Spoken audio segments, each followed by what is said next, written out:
Iraq. In the last 100 years, the United States has been directly involved in over a dozen wars and conflicts. But is there another war that has been hidden from the public? One that continues to this day? A potential threat the government has consistently denied for nearly a century. A war against an extraterrestrial enemy. The recent sightings are in no way connected with any secret development by any agency of the United States. The United States could be fighting the deadliest, most influential war of all time against the greatest opposition our planet has ever faced. 1941. Pearl Harbor is bombed by the Empire of Japan. Most of our Navy destroyed. For the first time, Americans learn what it is like to be attacked by a foreign power on our own soil. But aside from the story we all know, something else is happening. Something terrifying. We had just entered World War II. Los Angeles was fearing another Pearl Harbor type attack. People were afraid they were next. Los Angeles, California, 1942. In the early morning hours, the city is awakened in a startling blackout. Air raid sirens begin to blow. Citizens are roused from their beds. They run outside to see a craft in the skies over Los Angeles. An invasion has begun by a craft that may not be human. Nobody knows what this unidentified object is, and the military steps in and does what it does best. It tries to bring it down. Military converged on the scene. They focused searchlights on it, and they actually tried to shoot it down.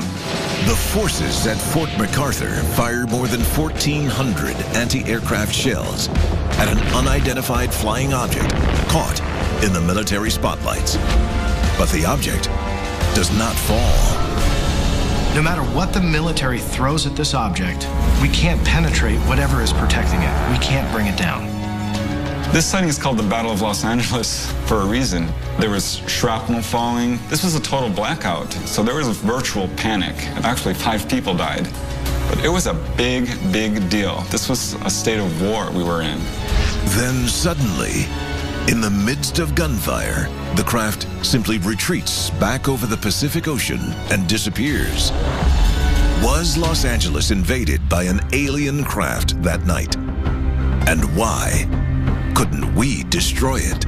Even today, people will tell you, it never happened. It was a bunch of people panicking. Wrong. Go back to February 1942 and look at the headlines in the LA Times. It was a real object.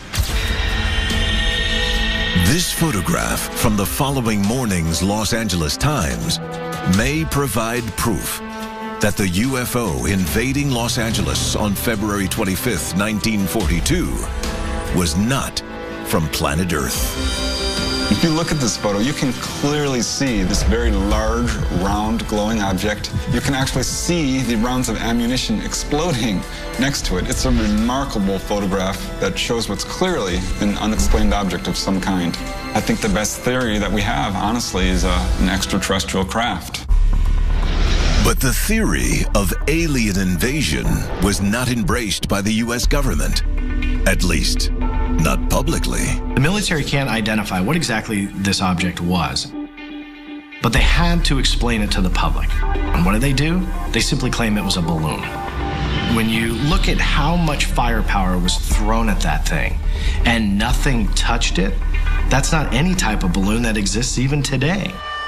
Despite countless expert rebuttals that no balloon could withstand such an attack, the U.S. military sticks to the story until this day.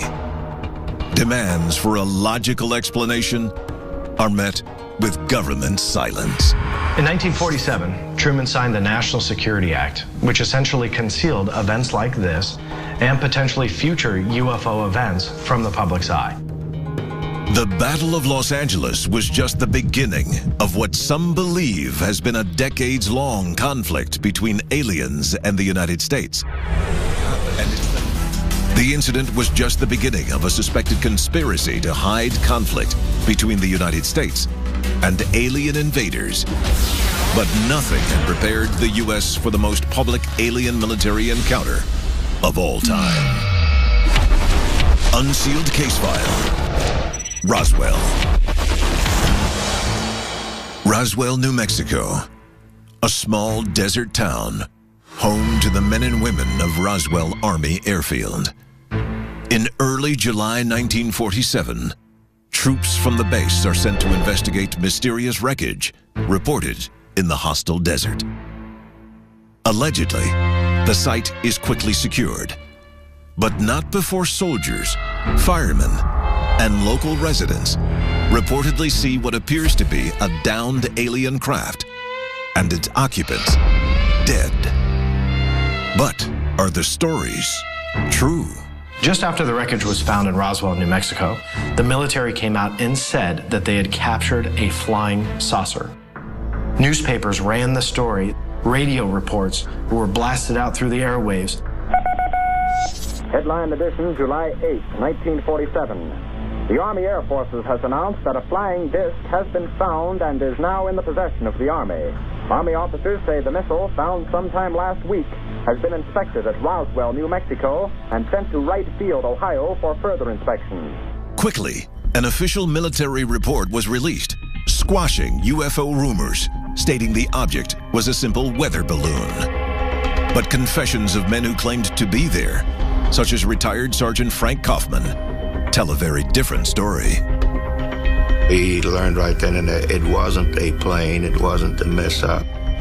The size of the craft, I would say possibly maybe around 20, 25 feet in length, and it was open and kind of halfway, and one body was half out of the craft. And when we got in close, we noticed that there were probably 3 others inside the craft.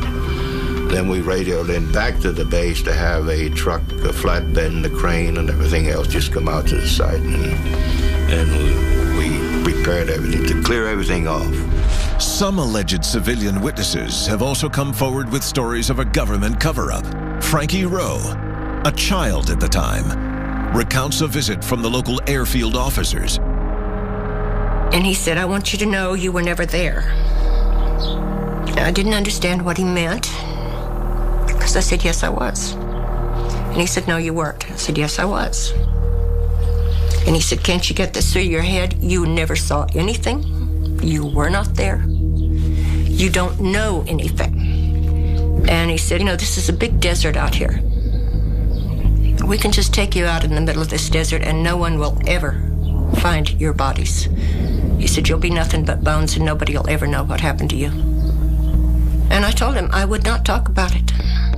This 1950 document from the FBI vault could prove that we not only recovered flying saucers in the New Mexico desert, but that we found 3 small bodies inside the craft, dressed in metallic cloth. Did the military know that the flying disc reportedly found was a craft from another world? And if so, what was done with the recovered craft? This is Hangar 84, and this is where the craft and the bodies were actually brought into this hangar. But there was a lot of activity in this area here. And inside the hangar, right above on top, there was this large spotlight which was shining down on the craft, and also the bodies were laid out. There were 5 of them. And there was a cordon of military police around the area to keep people getting too close. So what happened after the crash at Roswell? Well, on the one hand, it was totally covered up, and it would remain covered up for at least the next 31 years, but other things happened. In the decades that follow, U.S. military technology begins to advance. Faster rockets, more sophisticated machinery. In less than a decade, America has a man in space. Just 20 years after Roswell, a man walks on the moon. Many see these advances as evidence of America's brush with UFO technology. In the years after Roswell, UFO sightings increased tenfold. But the most frightening evidence points to the unthinkable. A hostile alien life force that crashed and is battling our military right here on planet Earth.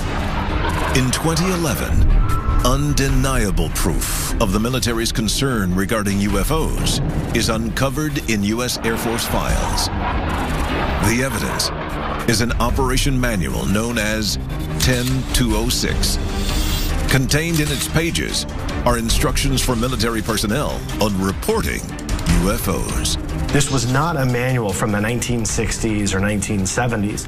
We now have a manual, undeniable proof that the military was still actively investigating these UFO records, these UFO reports, and these UFO sightings. That's very, very significant because that is 100% contradictory to what the military wants you to believe.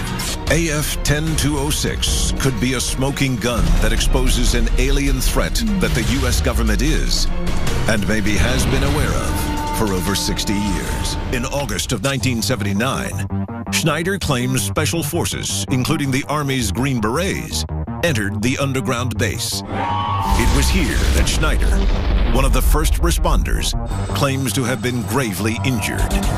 Confronted with hostile 7-foot-tall aliens, Schneider says he drew his sidearm and fired on the creatures, killing 2. The next thing I know, this blue beam hit me and just literally opened me up like a fish. And burnt my fingers right off of me. And it was some form of electrical force because of the kind of like being hit by a lightning bolt. Some dismiss these claims as fantasy. But in recent months, the news media has reported on a battle between armed forces around the world and an unnamed alien threat just off the coast of Northern California. On September 17th, 2012, the online newspaper Veterans Today reports that naval warships from the U.S. and China have joined forces over the Pacific Ocean to fight a highly unfriendly extraterrestrial threat. If true, the global conspiracy to conceal an ongoing alien war may be over. Decades of hiding the extraterrestrial threat could be crumbling. This may just be the first alarm that a war of the worlds has begun. And we are about to join the fight.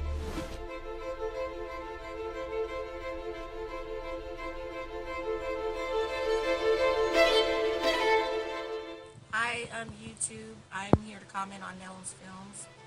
For those who have seen the videos, like the sexiest videos, clips, YouTube is not trying to pay or help with sponsoring it. And there's over 5,000 views a day and 330 subscribers. And every time the views become higher, someone's always flagging the video. But for those of you that have seen it, you know that apparently it's nice enough for so many views. But there are nasty, disgusting, inappropriate, unprofessional videos out there that get paid and don't get flagged.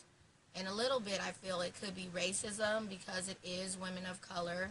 And what is wrong with women of color? Is that a problem? And for those of you who have viewed it that have a problem with it, stop hating, basically. And you know what? You can hate on somebody else. Because all the women of color are beautiful, and you must admit it. Because if they weren't, then you wouldn't be hating. So for those of you that are subscribers or do enjoy, viewing Nellum's Films, sexy clips, or any of the videos that have been flagged, then maybe you can comment to YouTube about their discretion, that maybe it's not fair. Thank you.